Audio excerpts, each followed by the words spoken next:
दोस्तों राधे राधे। आज हम बात करेंगे कि सब्जियां, सावन का महीना है और सब्जियां, सावन मतलब जुलाई, तो हरियाली है, हरियाली चारों तरफ, हरियाली ही हरियाली है। और हम सब्जियां भी लगाते हैं इस समय पर। तो सब्जी यदि हम लगाए हैं तो उसकी हम देख रेख कैसे करें, इसमें हम क्या ऐसा घर में घरेलू हम उपचार करें, ऐसा घरेलू हम बना के नुस्खा, और जैसे अपने सेहत के लिए रहता है ना घरेलू नुस्खा, वैसे हम अपने पौधों के लिए अपने घर में ही कैसे फंगीसाइड बना के हम अपने पौधों में डाल सकें।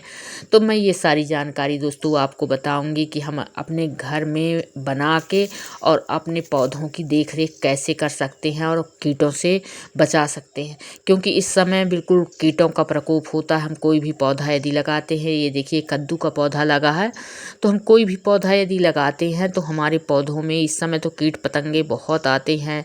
कुछ रस चूसने वाले, कुछ गलन वाले सड़ा देते हैं, पौधे को ख़राब कर देते हैं।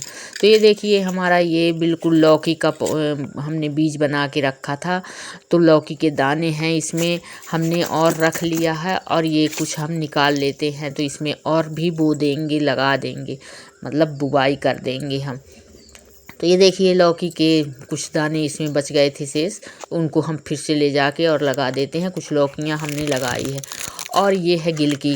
गिलकी बहुत अच्छी, ये बहुत लंबी होती है, बहुत, लौकी भी देसी लौकी है, बहुत लंबी होती है और बहुत ही टेस्टी होती है। और ये भी गिलकी भी बहुत बड़ी होती है।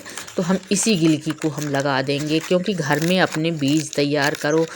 यदि हम बाज़ार से लाते हैं दूसरा दूसरा बदल जाता है, यदि हमको अच्छा लगा इस वर्ष तो हम उसी को लगा लेते हैं। तो ये देखिए दोस्तों हमारे यहाँ ये हमने अरबी लगा के रखी है, तो हमने सब्जी के लिए लाया था, तो ये 2-4 पौधे लगा दिए हैं इसमें, तो ये भी उग आई है। तो ये और भी पौधे हैं, सारे पौधे सब बिल्कुल हरियाली ही हरियाली चारों तरफ दिख रही है। तो हम बात करते हैं कि हम फंगीसाइड का, कि हम कैसे अपने घर में फंगीसाइड बना के और अपने पौधों में डाल सकें। ये हमारे यहाँ लगा है सीताफल जिसको कहते हैं, तो हमने सीताफल का पौधा पिछले साल लगाया था। तो ये देखिए अब ये इतना बड़ा हो गया है, बिल्कुल हरा भरा हो गया है। दोस्तों यदि आप नए हैं तो वीडियो को सब्सक्राइब ज़रूर करें और वीडियो पूरा ज़रूर देखें। बहुत ही रोचक, बहुत ही आपके ज़रूरत की चीज़ मैं बताऊंगी आपको। बिल्कुल पूरा वीडियो बिल्कुल मिस ना करिए। ये आपके लिए है कि बरसात का समय है, आप कैसी दवाई बना के अपने घर में अपने पौधों में डाल सकते हैं, तो आपका पौधा बिल्कुल स्वस्थ और हरा भरा रहेगा। दोस्तों पौधों को पोषण देना जितना आवश्यक है उतना ही ज़रूरी है उन्हें फफूंदी जैसे रोगों से सुरक्षित रखना। आमतौर पर रासायनिक फफूंदनाशक का उपयोग किया जाता है, लेकिन इनको लगातार यदि हम इनका प्रयोग करते हैं तो लगातार प्रयोग करने से मिट्टी की गुणवत्ता, बिल्कुल पर्यावरण और मानव स्वास्थ्य पर भी नकारात्मक प्रभाव पड़ता है। कि यदि हम इसका प्रयोग बार बार करते हैं तो हमारी मिट्टी का जो मिट्टी रहती है हमारी, वो भी खराब हो जाती है धीरे धीरे और उसकी गुणवत्ता ख़त्म हो जाती है। तो ऐसे में हम घरेलू जैविक विकल्प एक सुरक्षित, सस्ता बिल्कुल और प्रभावशाली समाधान प्रदान करने वाला होता है, जो हम अपने पौधे के लिए बिल्कुल बड़ी आसानी से कैसे हम बना के अपने घर में और हम तैयार कर सकते हैं।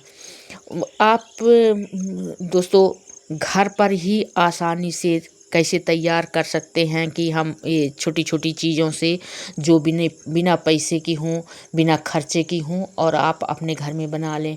ये देखिए गिलकी का पौधा है, गिलकी में बिल्कुल फूल आने लगे हैं, क्योंकि ये गर्मी में जून में लग गई थी, तो ये बिल्कुल अब तैयार हो रही है और इसमें खूब फूल आ रहे हैं, फल भी लग रहे हैं। लेकिन आप जानते हैं कि इसमें चींटियाँ परेशान करती हैं, चींटियाँ हैं और भी जो भी छोटे छोटे कीट पतंगे होते हैं, रस चूसने वाले होते हैं, जड़ गलाने वाले होते हैं, ऐसे बहुत सारे कीड़े इसमें लगते हैं और हमारे पौधे को धीरे धीरे ख़राब कर देते हैं। तो दोस्तों मैं आपको बताऊंगी कि हम कैसे इसका, किस किस चीज़ का अपने घर में कैसे इस्तेमाल कर सकते हैं। जैसे बेकिंग सोडा है दोस्तों, बेकिंग सोडा हमारे लिए बहुत ही अच्छा है। यदि आपके पास बेकिंग सोडा है तो इसको 1 चम्मच बेकिंग सोडा 1 लीटर पानी में आप घोल लीजिए और कुछ बूंदें इसमें हैंड वाश साबुन इसमें डाल के और फिर इसको मिलाकर स्प्रे करिए दोस्तों, बहुत ही लाभ होता है और बहुत ही फ़ायदा करता है। तो आप बेकिंग सोडा का बिल्कुल ज़रा सा 1 चम्मच इसका इस्तेमाल बिल्कुल बड़ी आसानी से कर सकते हैं दोस्तों। जैसे नीम ऑयल है, नीम का तेल, दोस्तों नीम का तेल भी इसमें आप प्रयोग कर सकते हैं।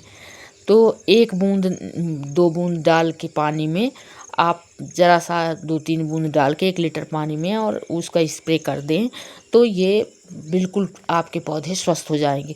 दोस्तों इसमें गुण क्या होता है, फफूंद, कीट और बैक्टीरिया नाशक पौधों को का रोग प्रतिरोधक क्षमता को बढ़ाता है। और जो हमारे पौधे में फफूंद लगती है, कीट लगती है और बैक्टीरिया लगते हैं, जो भी आते हैं जो गलाते हैं हमारे पौधे को ख़राब करते हैं, उसके लिए बहुत ही लाभकारी होता है। तो आप इस तरह से लगा सकते हैं। करेला लगा है, देखिए दोस्तों करेला भी हमने बोया था तो दिखाया था आपको। तो ये करेला अब बड़ा हो रहा है पौधा ये, और बिल्कुल हरा भरा और स्वस्थ है। ऐसे पौधे हमें, यदि पौधा स्वस्थ रहेगा दोस्तों तो हमको खाने के लिए भी अच्छा ही फल देगा, सब्जी देगा और हमें खाने के लिए भी मिलेगा। तो हमने लकड़ियाँ लगा दी हैं। ये देखिए बहुत सारे ये छोटे छोटे पौधे लगे हैं, अभी कुछ उग रहे हैं, कुछ बड़े हो गए हैं, कुछ झड़ने लगे हैं। तो इस तरह से हमने करेला तो बहुत ही सेहत के लिए बहुत ही लाभकारी होता है, बहुत ही फायदेमंद होता है। तो इस कारण से करेला थोड़ा ज़्यादा ही लगाना चाहिए घर में। करेला खाना बहुत ही आवश्यक है सभी को, सेहत के लिहाज से तो करेला बिल्कुल ज़रूर खाएं। और ये देखिए लौकी हमने लगाई थी, ये लौकी है।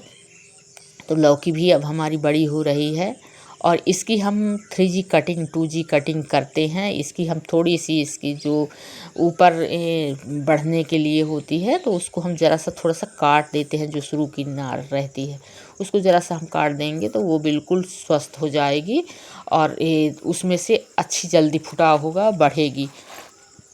इस तरह से हम थोड़ा सा, और कई जगह हमने छोटी छोटी लौकी